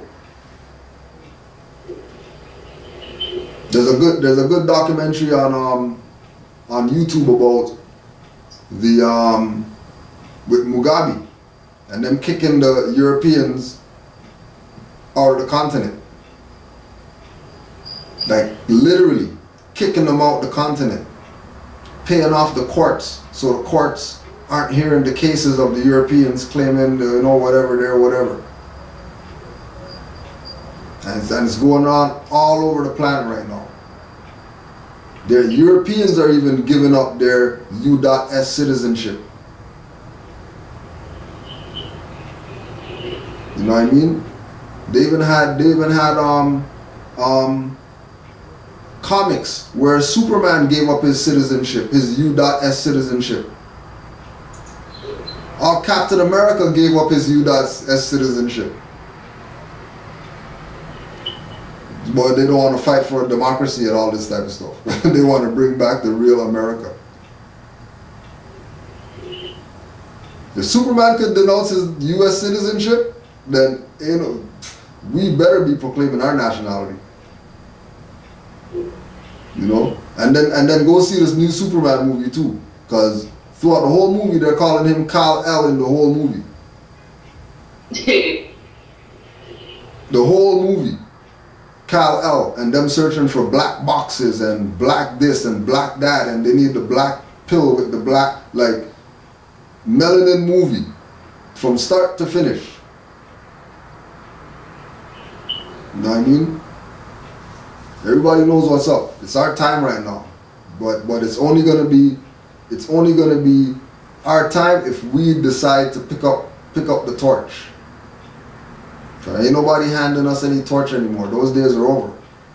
If you don't want to get on this, you might find yourself in one of these FEMA camps or coffins or whatever that they got, that Alex Jones is showing everybody that they have. And he's open about it. He's not holding nothing back. He's showing people all these coffins that they got piled up, all these camps that they got, all these forts that they're turning into camps and all this stuff. Like, he's not holding nothing back. Concentration camps. Yep. You know? Yep. And the brothers, if you go on the Canaanland Moorish channel, we did a Skype lecture with a brother by the name of Jabbar Gaines L. And brother Jabbar is ex-military. And he's talking about how they're going to ask you your nationality before they put you in the camp. Because that's protocol. Right? You know how people say, you know, oh, well, that Moorish paperwork can't save you when martial law drops and all that type of stuff there that people are talking? Right? First thing they're going to ask people, you know, where's your allegiance like? And if you have nothing to show, then you're gone. And like Brother Taj says, your nationality card could be on a piece of used toilet paper. It's still more legitimate than any card or ID that they want to issue. Right? Still more legitimate. And to show you how they know. Right? Because it's like, people don't really have faith in the fact that, you know, Noble Drew Ali came and he basically destroyed the system. Since that time, And we're just getting on it right now. But they know that their time's up. They've been known that their time's up, right? This is citizenship of the United States, expatriation, etc. Chapter 5, page 459. And that's from this book right here that you can get on RV Bay Publications, right? This is the Peace and Friendship book. The Treaty of Peace and Friendship book, right? You can get this on RV Bay Publications, right?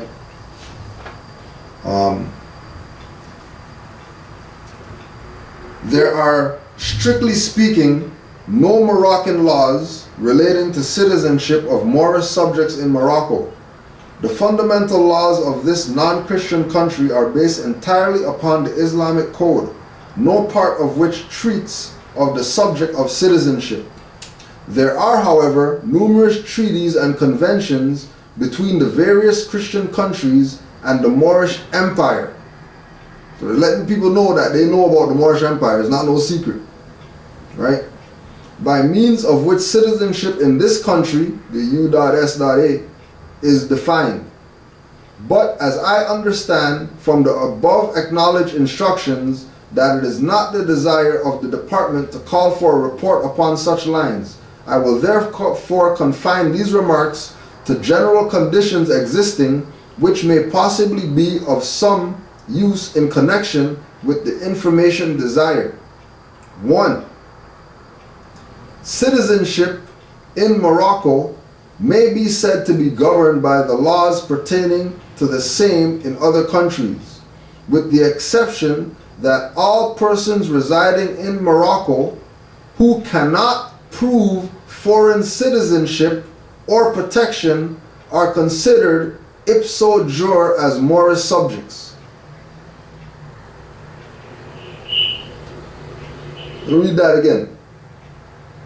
Persons residing in Morocco who cannot prove foreign citizenship. So if you're a slave from Africa and your name is X because nobody knows where you came from, right? And if you have no protection from where you assume that you come from, you're considered a Moor. If you don't know where you come from, you're considered a Moor. If a spaceship crashes in New York and aliens come out and they're saying, yo, where are we right now? And somebody tells them Morocco, those aliens are Moors.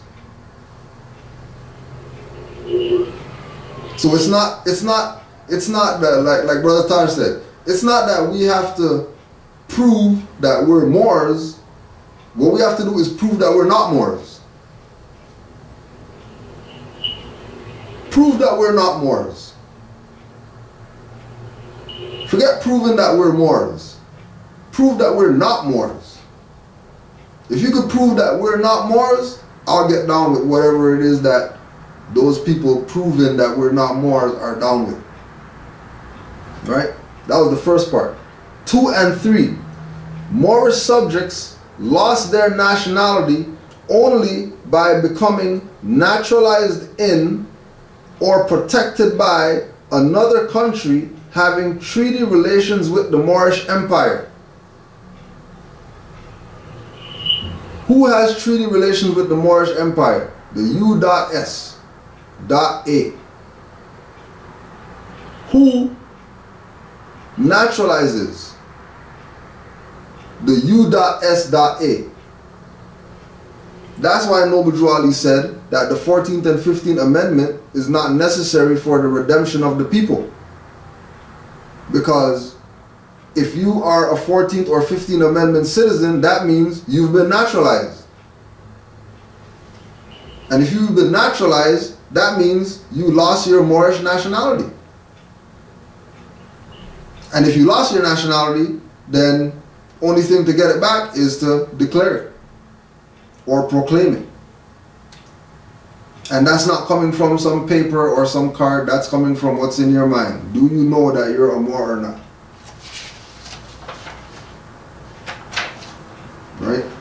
and you know that's just that. There's ample amounts of stuff, just like we were talking about with religion, right? Treaty of Verona, right? Article 3. This is Treaty of Verona is from 1230 or something like that, right? Article 3. Convinced that the principles of religion contribute most powerfully to keep nations in a state of passive obedience, which they owe to their princes. The high contracting parties declare it to be their intention to sustain in their respective states those measures which the clergy may adopt with the aim of ameliorating their own interests, so intimately connected with the preservation of the authority of the princes, and the contracting powers join in offering their thanks to the Pope for what he has already done for them, and solicit this constant cooperation in their views of submitting the nations. The Treaty of Verona telling you since 1200 something that the principles of religion are used to keep nations in a state of passive obedience. Right, and then that's from Behold a Pale Horse, European, right? William Cooper, who they assassinated, right, for writing this book. Right?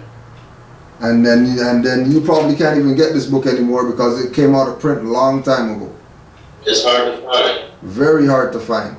That one right there, the Committee 300, hierarchy of the Committee 300, that one's hard to find. Yep.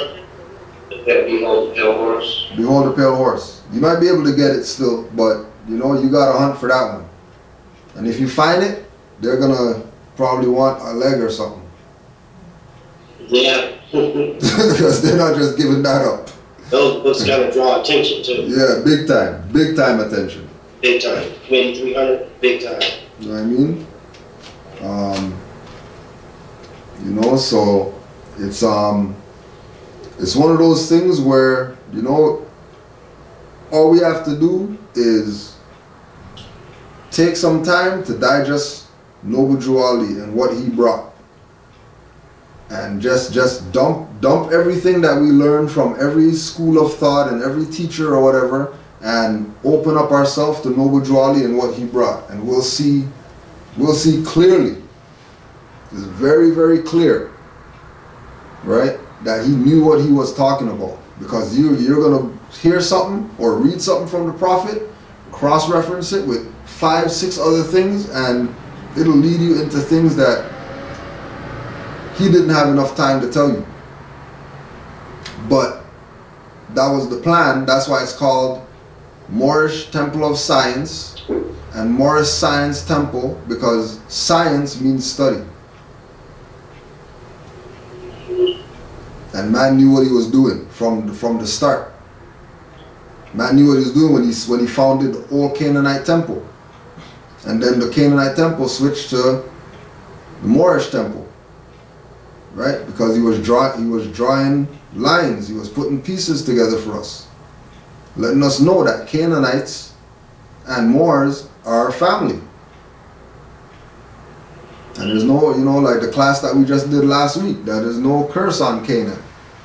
There's no curse on Canaan. There's no curse on Ham and all that stuff. Right? Noah was just cursing them out. Because, you know, you see me naked, drunk in the tent, you're not going to cover me up. You know? And, you know, and then it's like, we made the example of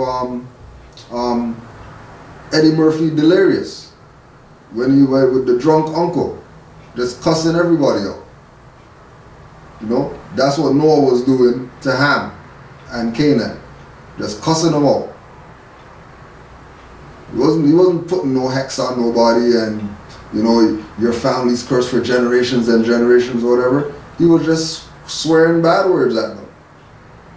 Because you guys saw me naked in the tent drunk and you didn't cover me up. That's messed up. You guys let all these people walk past the tent seeing me naked drunk. making a mockery of me, laughing or whatever, taking pictures or whatever. You know what I mean? Try to put me on World Star.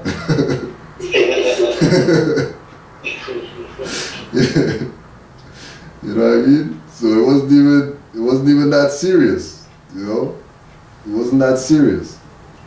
You know what I mean? Right?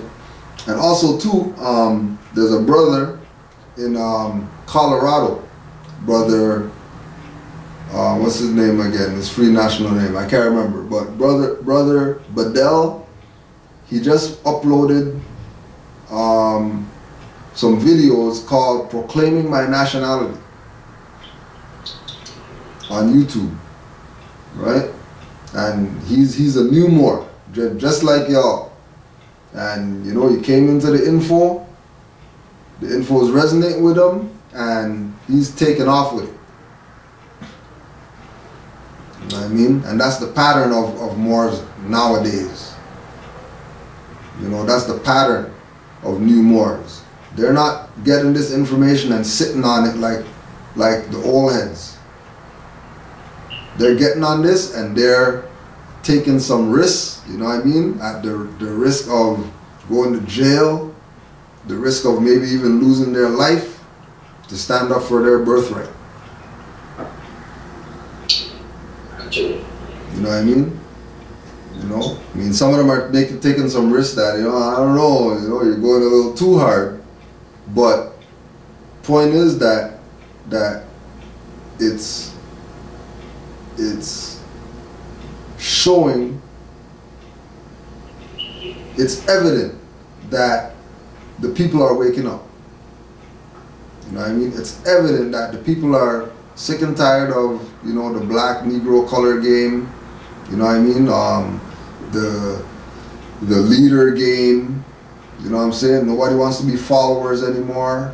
People want to take their you know, people want to take things in their own hands now. You know, people want to be responsible, and that's the biggest thing that we can do. Be responsible for ourselves. You know, instead of having to rely on whoever to get us out of what we're in. You know. Was there any more questions?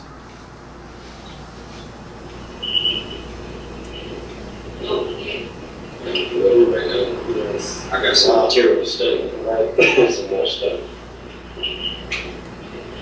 Oh, I got a question. Yeah. I know you mentioned some of the blacks' law dictionaries. Yeah.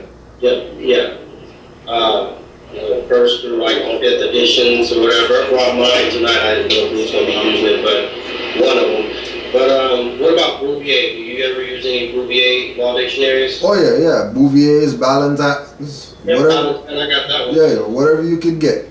Whatever you could get. Because remember that even though all those books were written by Europeans, the Moors taught the Europeans.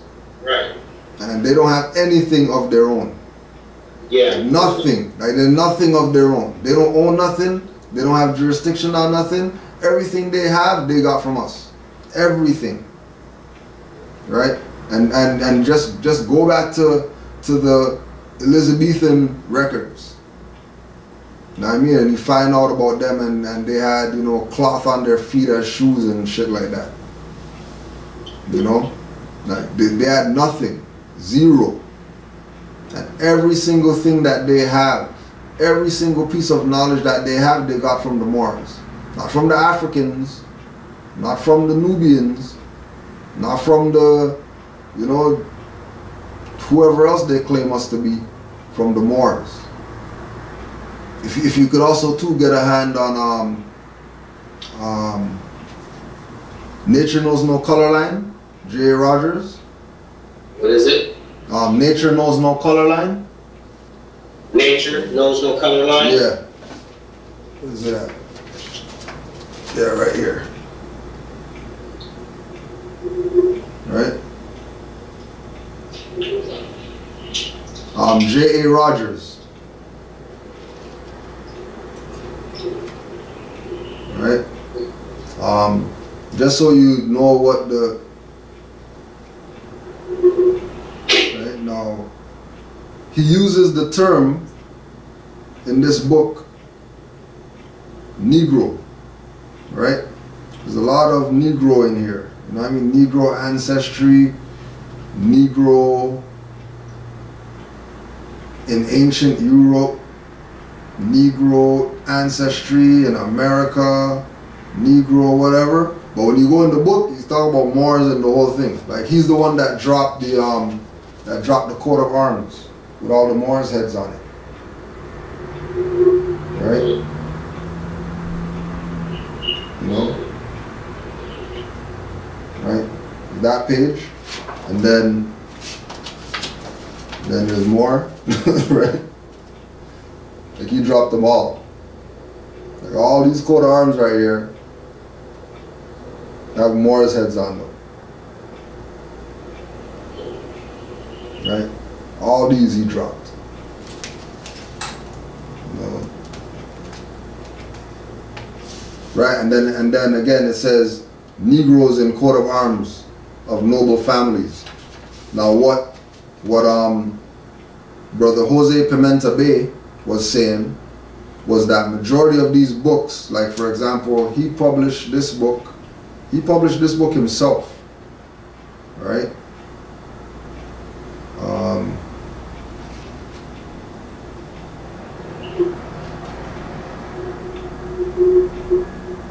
He published this book himself like 1920 something, 1917 or something like that, right? And the pattern was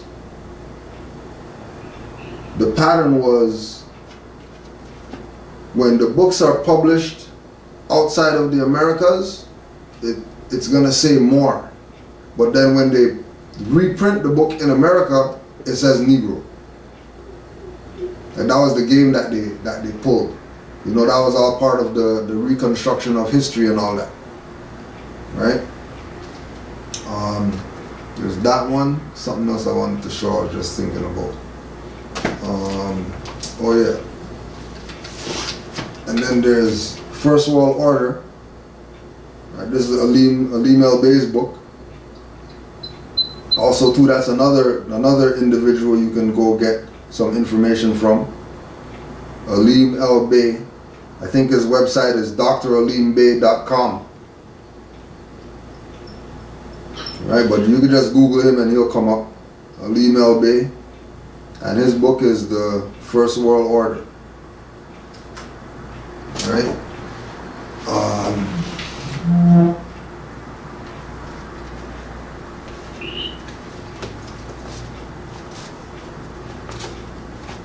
And again, like, you know, you just go to RV Bay Publications and you can just get books. You know, you can just get booklets, mad booklets. Right?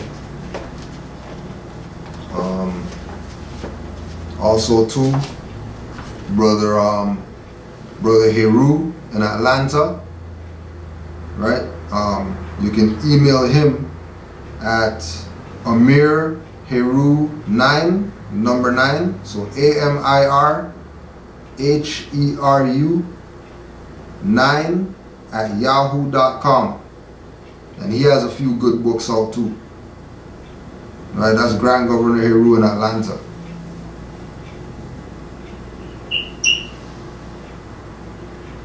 You know, and I mean, just there's a wealth of knowledge out there. You know what I mean? We just, all we do is, you know, like we say, you know, we're up till 1 o'clock and all that studying. We got work 6 o'clock in the morning, and you can't do nothing but study. Like it's just what it is. You know what I mean? Like, you know, I don't care about NBA finals and all that stuff and football and going out partying or whatever. Like, there's just no interest there for me. You know what I mean? Study. And Noble Drew Ali even said that that's what we should do. Study. Also, too, another good one that you should get. You go to RV Pay Publications. Administrative functions.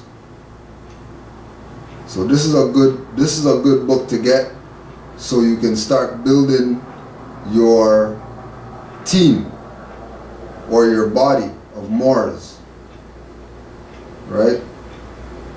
This is a good breakdown of the structure of how the temple is supposed to be set up. Administrative functions. This is a real good read. You know, and it talks about all the different departments. The Constitution is in here. Divine Constitution and bylaws, our authority. It talks about all the different positions: Grand Sheikh, Mufti, Secretary, Treasurer, what their jobs are, what their obligations are.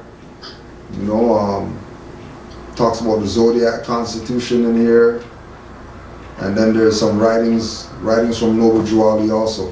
And one of the good things with the RV Bayside is that they always bring up Noble Drew Ali's literature, and they always bring up things that Noble Drew Ali said to keep him in the minds of the people. You know.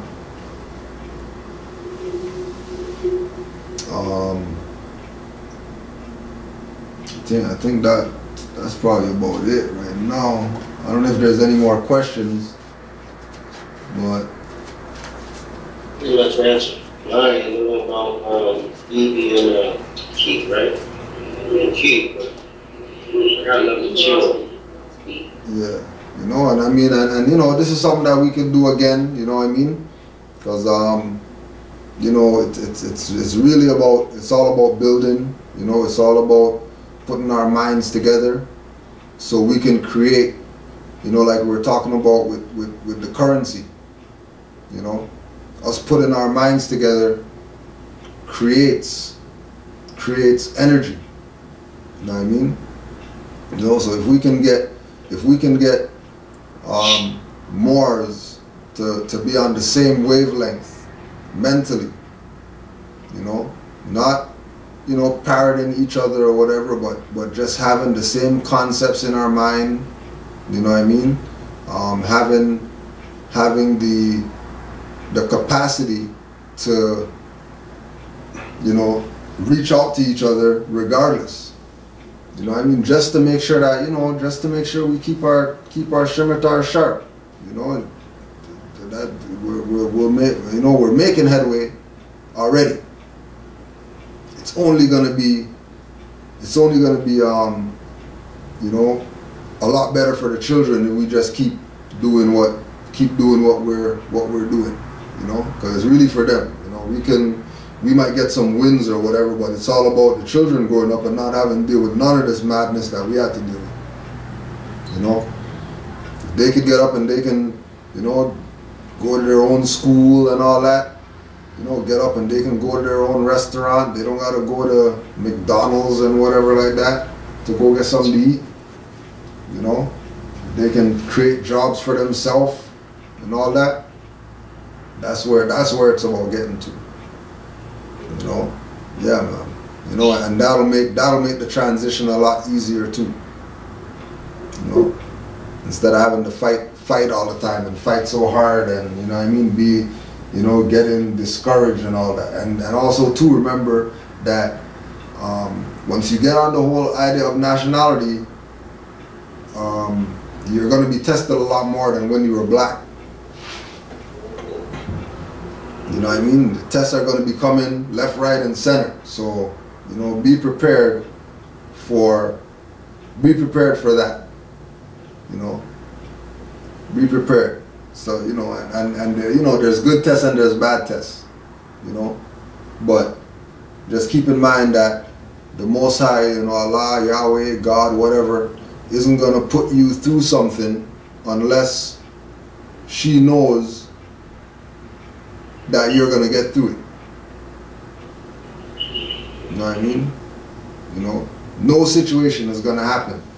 You're not going to experience anything from a negative perspective unless Most High already didn't set the plan that you're going to get through it.